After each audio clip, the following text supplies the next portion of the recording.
There, extended friends and family. I have a few things I wanted to talk about today. I was triggered. Um, yeah, I know.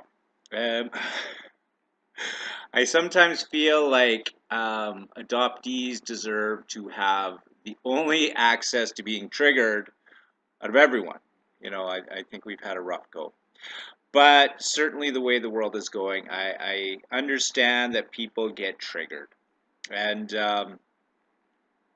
Anyways, let me start off at the start. I want to talk about three things today. I had a guided meditation. I want to talk a bit about that.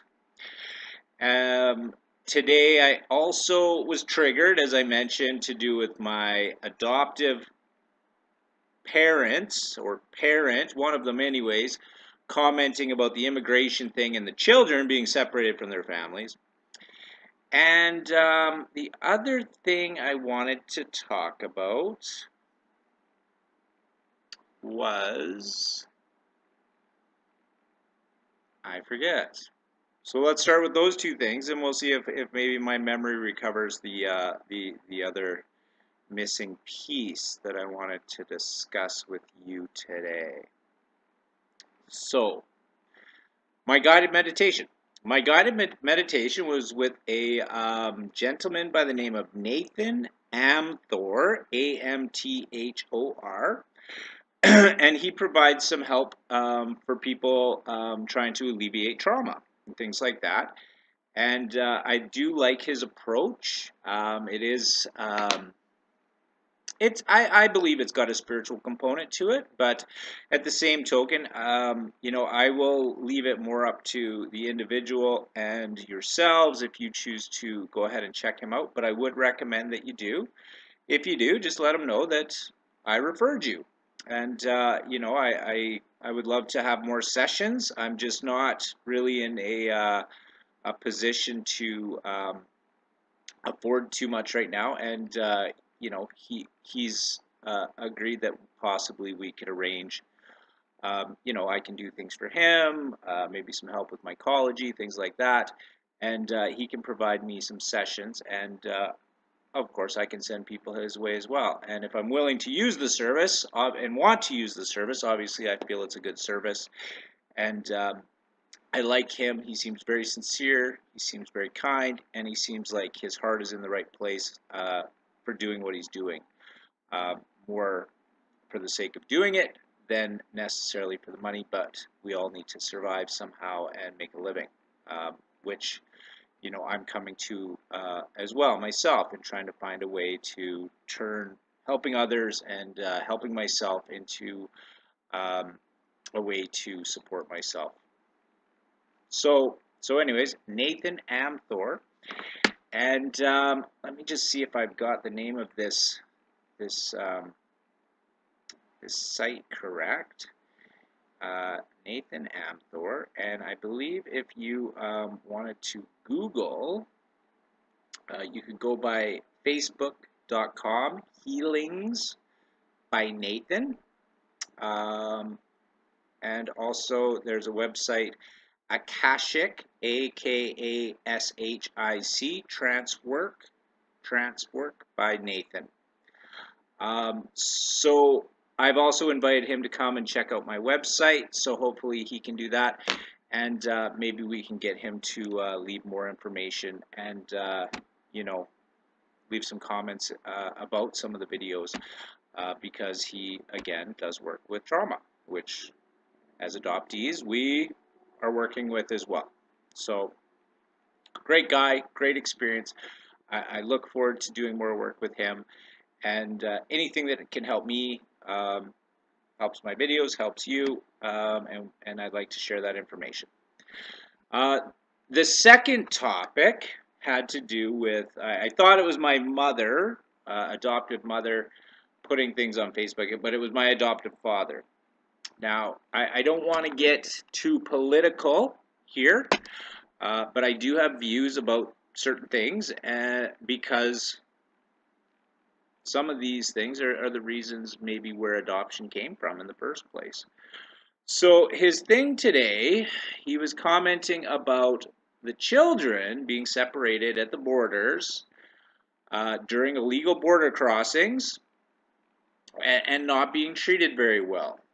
And the Democrats, because I don't know how they got involved with Occupy Democrats, which they think they're conservatives. They don't know the difference between Republicans, Democrats, and neither did I most of the time, because they were non-political and very ignorant and didn't know what they were doing. But their ignorance is showing, because their ideologies just go wherever they're led, you know. So the thing today had to do with what was it, that Republicans don't give a crap about these immigrants or brown children, etc. And it was very demeaning to Republicans, and it was kind of racist, and they're throwing things in their face. And as far as I'm concerned, it was very telling, because it had to do with separating families, and that's the worst thing. And my adopted father was commenting on this. So I'm going to let you roll that around for a little bit. He's got a problem. He doesn't want these families separated. Adopted son. I'm white. Am I less than a brown person? I'm not saying I'm more, but am I less? Adoption. So, yeah. Where were they crusading to keep young mothers with their children back then? Are they unaware that that's what adoption is separating white, well, I mean all over the world it's happening, but separating children from their families? Me being one of them? So again, it comes down to ignorance, right? You're ignoring the facts, you're ignoring reality, and you're not taking the time to just think about a couple little things to connect the dots. And that, I find that so frustrating, because, I mean, I had to drink a lot of alcohol to keep that going, keep that train going. Just ignore, just keep moving forward. But, I mean, ultimately, that amount of ignorance, you really drive yourself into a bad spot. You know, you surround yourself with even more ignorant people, with bad habits, neurotic, etc., etc., etc., because you're trying to get ahead with all the other neurotics and the psychopaths and the sociopaths. What are you trying to get ahead of? Exactly. You know? So I found it frustrating, and I wanted to call them out on social media. You know, I was triggered. I really was.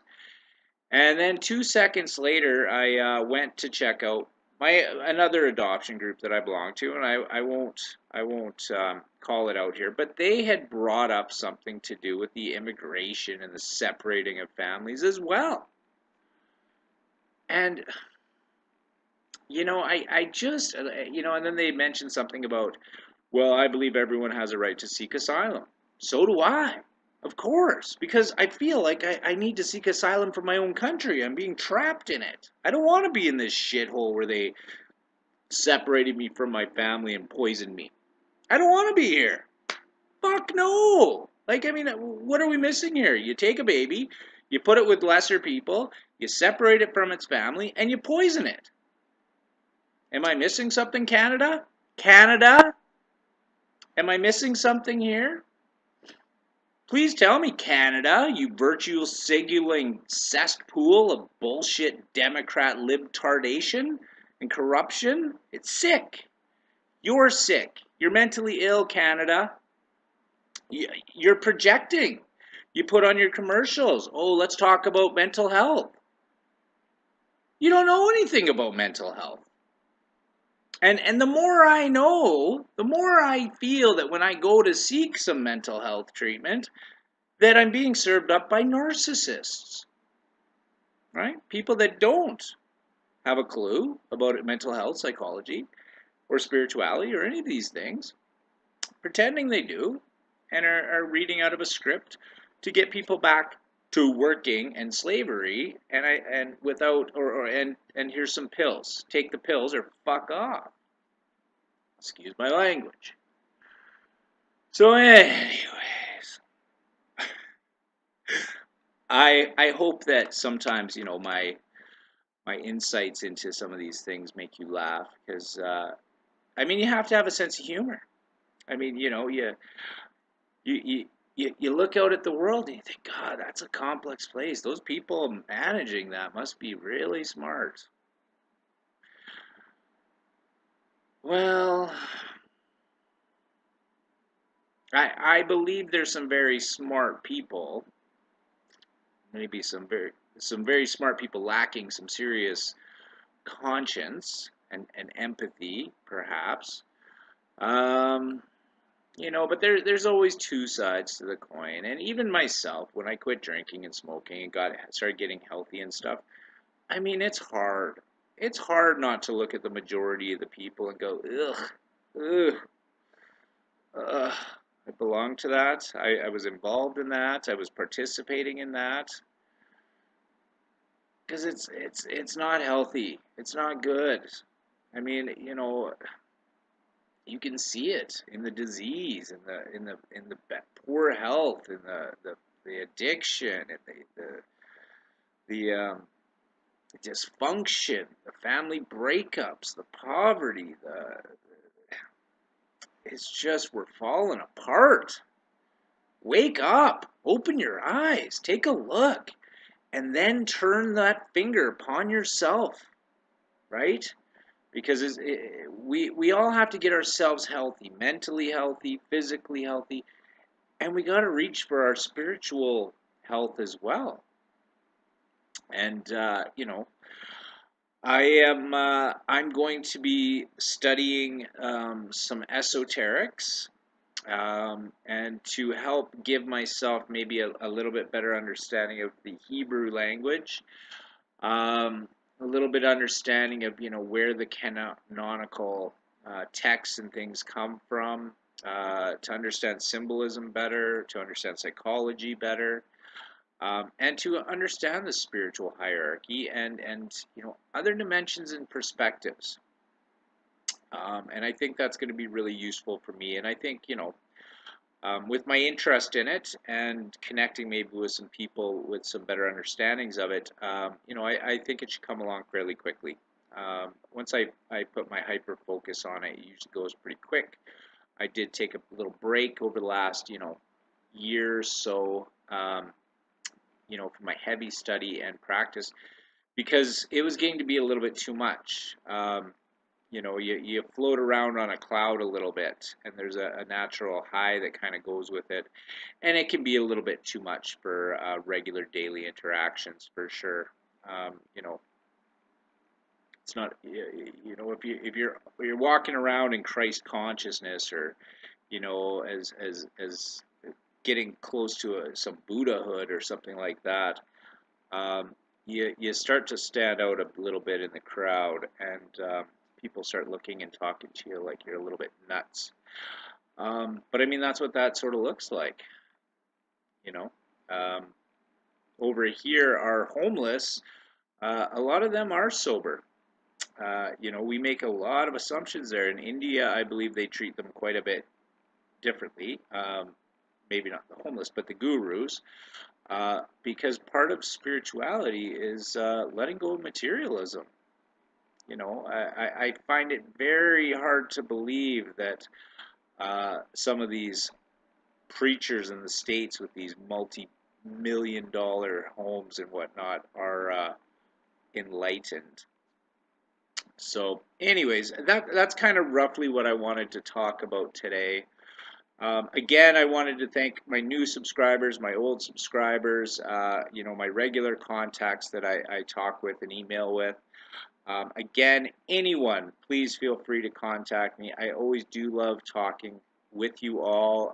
If there's anything you want my advice on, if you think I have advice to give, I'm more than happy to give it. I'm trying to work on, you know, not giving unsolicited advice, but sometimes I can't help myself. But I'm working on it. I'm working on me. That's how I roll. Um, and yeah, what was that other thing? What was that other thing? Can't recall right now.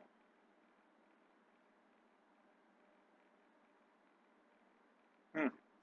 Well, if I think of it, I'll make another video. How's that sound?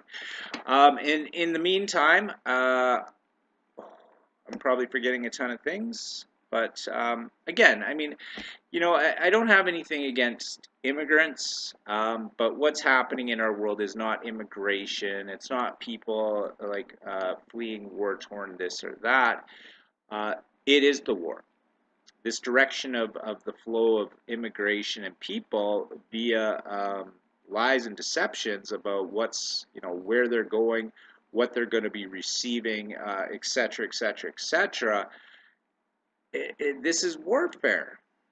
You know, something wrong is being done to those people, and something wrong is being done to the homelands where these people are being directed to. So pay attention. These NGOs and these person traffickers, adoption agencies, etc. Anybody profiteering from the traffic of people, it's called trafficking. Keep your eyes open. Take a look. Read a book. See. Go back to Cain and Abel. Am I my brother's keeper? Try to understand. Try to understand that when some politician is offering up things saying, you know, as if they're doing something out of the goodness of their heart, that should be the signal. There's a lie here, and you can find it. You can see it. Just when next time a politician opens his mouth, hear what he says and think, what did Todd say again? He's lying. Let's take a look at what that looks like. If he's lying to me. Now, why would he lie? Why? That's the big question nobody wants you to ask. Ask that question, why? You know, why did we win the war? The Allies win the war. If 100 million of us died, did we win the war? Why? Why are you worried about taking some children away from parents that obviously have don't realize that they're putting them in danger? Chances are don't have Western educations. When that's oh, that's how we got adopted, right? Our parents were younger and didn't have their full Western indoctrination. I mean, education, right? But it was okay for that. It's not. There was no distress. There was no war. Why would we not have just helped these young mothers keep their children and possibly get together with the fathers and provide them some counseling and things like that? Why? Why not? We don't ask why. Start asking why. You're gonna come up with the answers. But look on both sides of that coin. Just, you know, look at the thing you don't want to see. It's right there. It's right in front of you. The truth in plain sight. It's always there to see. You will see it. Don't be scared. It's scary, but you're okay. You're okay. We're all okay. We have spiritual families. We got people looking out after us. So just look at it. You know, be a little bit scared, cry, scream, whatever you want to do. You're going to get mad. The truth is in plain sight. The truth will set you free. But first, it's going to piss you off. So get mad. Get pissed off. Come on back. We'll talk about it. Love you.